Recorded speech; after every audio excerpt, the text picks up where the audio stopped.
welcome back to my channel. Today I'm super excited. We're doing a TBR video. I don't think I've done one before. If I have, it was a really long time ago, and I've always kind of been averse to them because I've noticed with myself I just really struggle with reading TBRs. I know, great intro, right? So I just kind of stayed away from them because I've always been really stressed about making a TBR and felt that for a really long time I was just way more of a mood reader and wanted to stick with that. But I've been seeing and just kind of really into watching TBR videos, and they're just so fun, and people have thought of such exciting ways to do them and to make a good TBR. So I really wanted to try. I have no idea how it's gonna go given what I've already said about my reading habits, but we're gonna try it and I'm very excited about it. I thought a lot about how to do this and what to base the TBR off of, like a game or something like that, and I kind of went a pretty classic route with kind of pulling some prompts and things like that, but I tried to think creatively about it, and I have a couple different ones. So I'm going to talk about it, kind of introduce it. I essentially, in my Notion, which I'll kind of scroll through here so you can see the prompts and some of the things, I just kept thinking of all these different prompts that I could use to choose a book, so hopefully I can find books that I know I'm excited about reading soon. So that is this jar. I'll probably make labels for them soon, but that is this jar. Prompts, and each month, or this month we'll start with, I'm going to choose 3 and see how it goes. So I'm going to choose a total of 5 books for this TBR just to leave myself a lot of room for mood reading and inspiration, so I don't get stuck or into a reading slump too much with having to read specific books. So yeah, I encourage you to follow along if you want, and I'm excited to share this journey with you. So this is the first one, the TBR prompts. That'll be the most of them, and actually I'm going to choose these last. I also have my old TBR. So part of my thought about this TBR video idea thing is that I really want to get through a lot. I just have so many books and so many books I've had for a really long time and haven't read that I don't want to get rid of yet, but I need some sort of plan for actually reading books, the ones that I have. So this is old TBR, so I don't know exactly, but at least that I acquired 3 or more years ago, and I will just choose one of these. I'm a little nervous about that because it could be a lot of things and things I've chosen a really long time ago, so not sure if I'll feel like reading them. We'll see. And then I also have a nonfiction. I have a really big nonfiction shelf, and I love nonfiction, but I've struggled with reading nonfiction recently. I've just been in my PhD, and it's been really hard to read things that are nonfiction. I just feel like I'm vibing the fiction. It's feeling like escapism.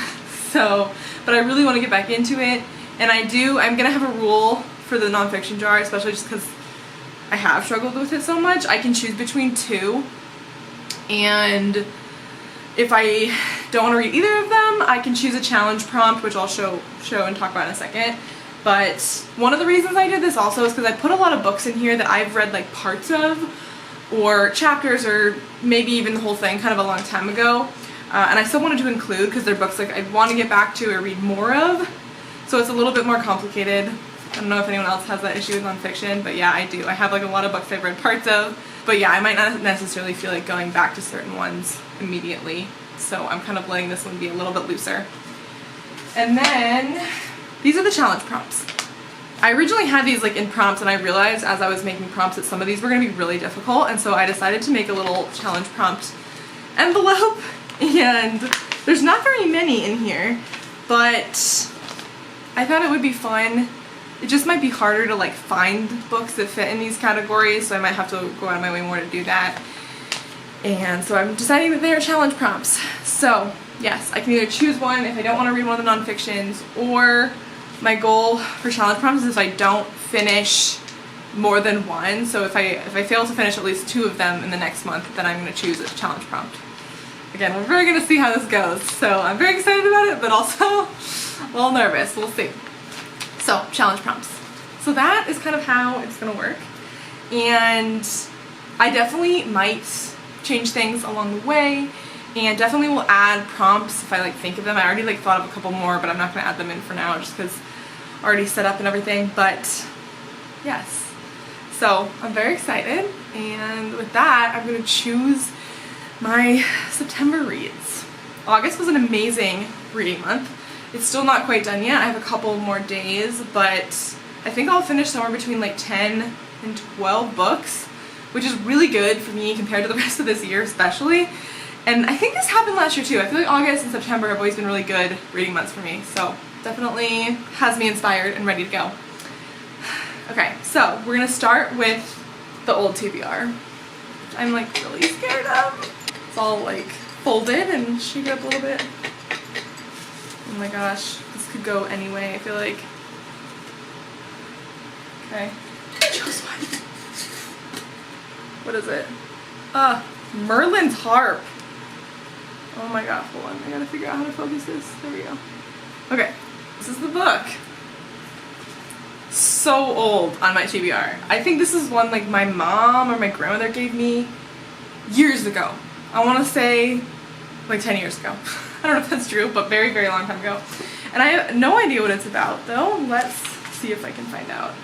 Ooh, I also want to see actually what year this was written. 1995. That's actually so funny because I have a challenge prompt that is read a book from the year I was born. I was born in 1995. And that's slightly unfortunate because this is probably one of the few books I have that was published in that year.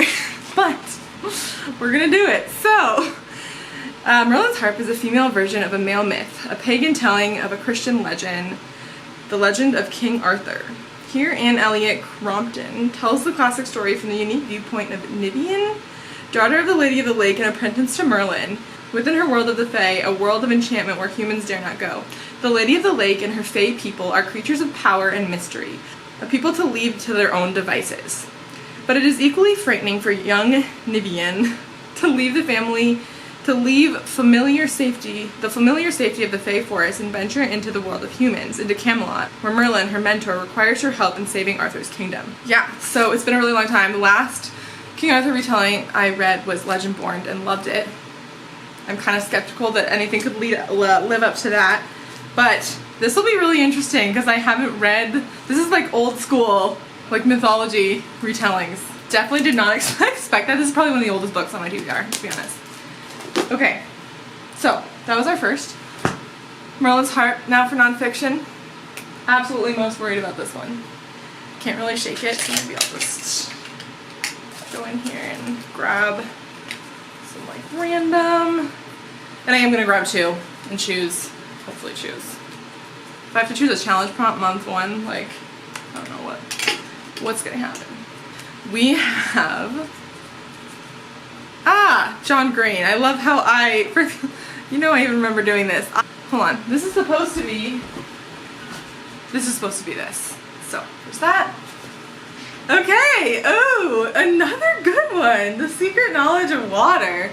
This has been on my list, on my TBR since college. I actually think it's a book that my friend lent to me that I have never returned. Hold on, took me a second, but here's The Secret Knowledge of Water.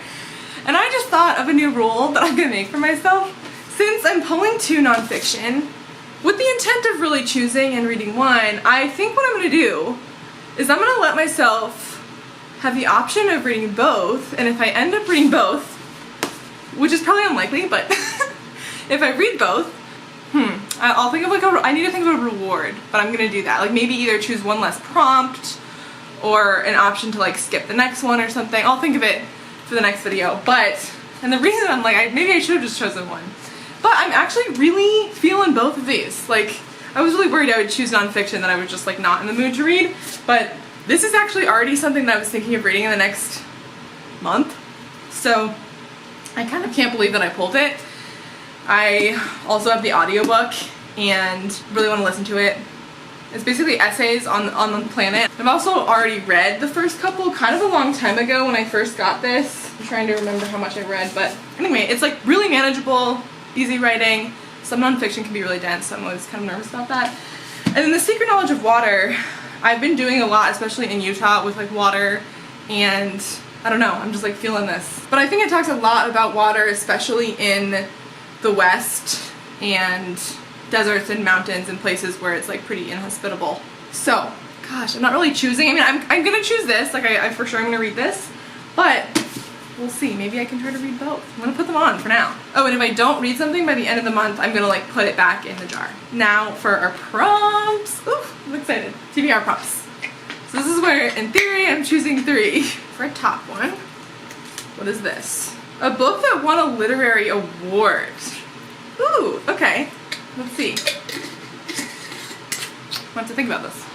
This was easier than I was thinking it would be.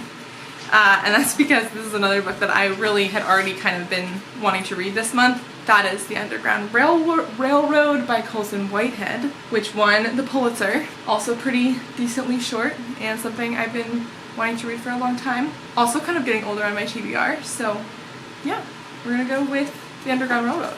Oh, it's so fun. I love it. Okay. Next prompt is a new release. What a gift. Love this. Okay, so I have 2 options, and by new release I mean a book that was published within the year, so in this case in 2024. And right now I'm leaning towards 2. There is The Night Ends with Fire, and this was a Fairy Loot edition that came that I really want to read. Let me read it. The 3 kingdoms are at war, but Malin's father refuses to answer the imperial draft. Trapped by his opium addiction, he plans to sell Malin for her dowry instead. But when she discovers that her husband-to-be is violent and ill-tempered, she decides to take matters into her own hands. The very next day, she disguises herself as a boy and enlists in her father's place. In the army, Malin's hard work brings her recognition, friendship, and a growing closeness with Sky, a prince-turned-training partner. So it seems, yeah, it's an epic retelling of Mulan. Ooh, okay. Very intriguing. I've been reading a lot of fantasy, though. So I'm, oh my gosh, I don't know, I'm really torn, because I'm like, the other one that I'm thinking of is The Cautious Traveler's Guide to the Wastelands, which just sounds so unique. It is the end of the 19th century, and the world is awash with marvels, but there is nothing so marvelous as the wasteland, a terrain of terrible miracles that lies between Beijing and Moscow. Nothing touches the wastelands except the Great Trans-Siberian Express. Also, look at that. Anyway, okay. An impenetrable train built to carry cargo across continents, but which now transports any passenger who dares. Onto the platform steps a curious cast of characters. Maria, a grieving woman with a borrowed name, Wei Wei, a famous child born on the train, and Henry Gray, a disgraced naturalist.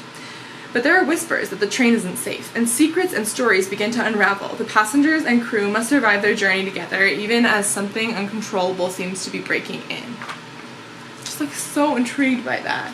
You know what, I just think I have to go with my gut on this, and I'm thinking I'm gonna go with this one. This one is the one I'm gonna add for a new release. One more. Ooh. Okay. Okay. Oh, a book published in the 1990s. Wow, I feel like I got so many like older, well maybe not so many, but a couple older books. Okay, book published in the 1990s. Gonna be a little bit harder. Maybe some Murakami or Octavia Butler. Let's see. 1987. Okay, what else? 2001. 1997. Possibility, but it is thicker. This is the one, The Bird Chronicle, which I've been really wanting to read for a long time. I hope I'm not making this too big for myself. I'm gonna look around a little bit more just to see. Okay, well, strangely, I feel, I don't know. Anyway, I could not find anything else.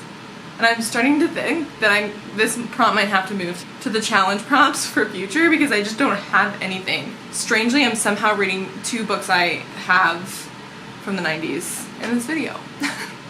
I'm sure there are more. I didn't look at everything, but everything that I like could guess. There was like stuff that was in the year 2000 and in the 80s. Wow, it feels kind of crazy that I can't seem to find anything else. Anyway, so I guess we're reading The Wind-Up Bird Chronicle, and that was for a book published in the 90s. Yeah, again, I might either have to move this or adjust the prompt for future, but for now, we have our little stack. I'm very excited.